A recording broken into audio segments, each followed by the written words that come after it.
Warrior Kids. My name is Pam Palmater, and I'm the host of the Warrior Kids podcast, which of course is taped before our famous live studio audience. Can you believe that we are already on episode 5? I can't believe it. Can you believe it, Cricket? Those 5 weeks have gone by so fast. I guess that's what happens when you're having fun. But wait a second. I haven't heard from George in a while. Oh, okay, there you are, George. You know, I think it's best if we try to keep track of where George is at all times. I don't think I want to step on George the alligator by mistake. So, what's going on with everybody? What's all the buzz about today? I hear from very good sources that today is a very special day. Can you guess? Or maybe, did your mom or dad tell you? Or maybe your teacher told you what today is? I mean, I know it's Wednesday, May the 20th, but what else? I'll give you a hint.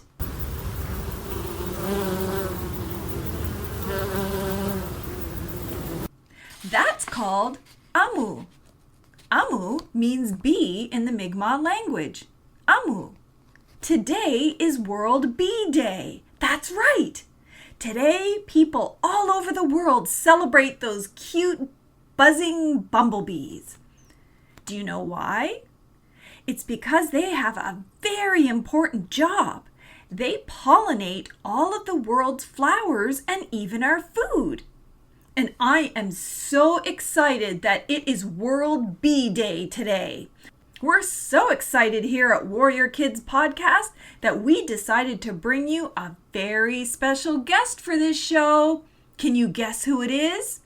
He really loves bees. Today we are really lucky. We get to talk to someone that I have looked up to for a very long time, Dr. David Suzuki. When I was a little girl, I used to watch David Suzuki's show, The Nature of Things, with my dad. He seemed to know everything about nature, including lakes and rivers, trees and plants, and birds and animals. My dad always used to say that David Suzuki was someone to follow because he is a scientist who has dedicated his whole life to protecting all living things on our planet Earth, even the creepy crawly ones. Welcome to the Warrior Kids podcast, David Suzuki. Hey, I'm glad to be here. Thank you. We are so excited to have you here. Did you know we have never had a scientist on our Warrior Kids podcast show before? Maybe you could tell us a little bit about what a scientist does. Well, a scientist is like, I think, most kids. We look out at the world and there are all kinds of things happening and we're curious about it. How does that happen? Why does it rain when the clouds are a certain shape? All kinds of questions. You know, why does the tide go up and down in the oceans? But scientists have a way of looking at it in a very special way where they can actually say, hey, I think what's happening is this. And then you can test it with an experiment and see if you're right. So scientists are constantly kind of peeling back the layers of complexity in the world and trying to explain little bits and pieces of the whole thing. And it's exciting and it's fun because you find out all kinds of things about nature that you never knew before. Well, that sounds both exciting and really important work. I noticed that in your nature shows, you help educate people about rabbits and eagles, elephants, turtles, and even insects. Yikes! Why is it important for warrior kids to learn about creepy, crawly insects? Now, I have to tell you, Pam, don't say yikes, creepy crawlies. You know, the most numerous, for every human being on the planet, there are tens of millions of insects. Insects are the most numerous, the most diverse, and the most important group of animals on the planet. If all insects disappeared, and they are disappearing very rapidly because we're spraying chemicals that kill insects all over the world, if insects disappear, many of the plants that depend on insects for pollination, to reproduce, to grow babies of themselves, will disappear. That means the whole kind of the makeup of plants and animals on land will change if insects disappear. Now, we know that certain insects transmit disease, and we don't like that. And if you go to the Arctic, people go, "Oh, those black flies are terrible, and the mosquitoes are awful." But and people say, "Mr. Suzuki, what's wrong with trying to kill all the black flies and all of the mosquitoes?" But if you did that, you think of all of the birds that come all the way, many from South America, they migrate all the way up to the Arctic to have their babies. Why did they do that? They do that because when they land, there are mosquitoes and black flies that they can eat that will nourish them and allow them to have babies. So insects, and I say this because I have to tell the truth. Ever since I was a young boy, I was an avid insect collector. I loved insects. And I was especially interested in beetles. People like butterflies because they're so beautiful, but I love beetles. They are so fascinating. And yesterday I was out with my grandchildren and they rolled over a stump and they said, "Oh, what's that beetle that Grandpa, what's that beetle?" And I picked it up and I said, "That's an elater. Watch this." And I tipped it over on its back.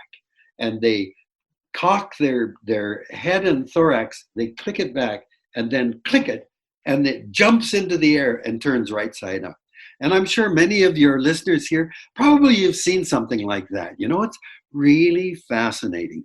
But, aside from the fact that insects are wonderful and interesting, we need insects because they feed. There are a lot of fish, there are a lot of birds, the bats, that would never be able to survive if they don't have insects. So let's not call them creepy crawlies.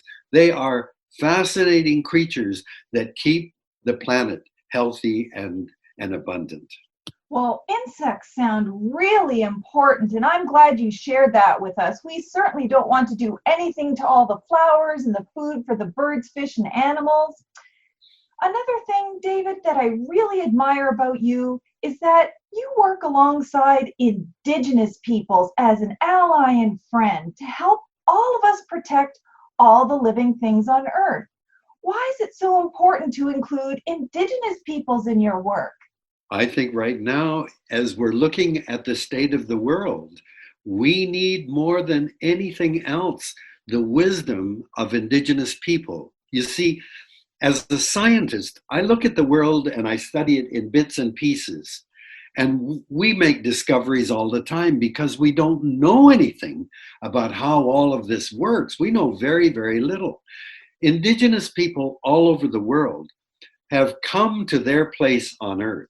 So Indigenous people thousands of years ago learned through their mistakes, learned through their observations and discoveries, ways to live with nature in balance. And you know what, Pam? Indigenous people have been my greatest teachers, not people to work with me. They have taught me because Indigenous people say, "I am part of the land. The land is me.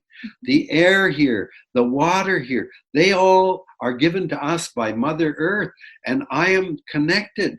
And I have a responsibility because I thank the Creator for all of these wonderful things I get from nature. I thank him or her, but I say I have a responsibility. I've got to behave properly to keep it all going." And that's what they have taught me. And when I've learned from them, I've learned from Indigenous people that the most important things are earth, air, fire, and water. Mm-hmm. And and when I look at it as a scientist, well, they're absolutely right. If you don't breathe, if you don't have air for 3 minutes, you're dead. Yes. If you have to breathe air that's polluted with all kinds of things, you're sick. So like Indigenous people, I believe clean air is this great gift from the earth that we have a responsibility to protect. And we're all made up of water, but water leaks out of our skin and our mouth and our eyes. If we don't have water for 4 to 6 days, we're dead. If we have to drink, and it grieves me, it hurts me that indigenous people especially do not have access to clean water that comes from Mother Earth. And we've got to learn that this is so important and we've got to take care of it. And we get all of our food from the earth. We get all of our energy comes from the sun. And what helps us get clean air, clean water, clean food, and clean energy is our relatives, our brothers and sisters, the plants and animals. I trained as a geneticist. I wanted to study heredity, how we inherit things from mother and father to offspring.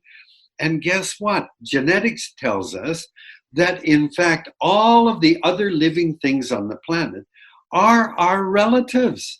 And that's what indigenous people taught me first. They talk about, the winged ones and the furred ones and the swimming ones. They are our relatives. We're genetically related because we all descended from the first organisms on the planet. Well, if you look out and see a tree or a bird or a fish as our relatives, then we must treat them with greater respect than if we say, oh, well, they're just a resource. Let's chop it down or let's kill it. That's all been taught to me by indigenous people. And right now we have this terrible crisis where we've changed the chemistry of the atmosphere. We've polluted the oceans with our plastic, and we're destroying our forests around the world. We have to have the guidance of indigenous people from those territories to tell us, stop. We've got to treat Mother Earth with greater respect because that's what we need to be alive and healthy. And so, yes, I am honored that indigenous people are willing to teach me and to lead us into the way that we have to go.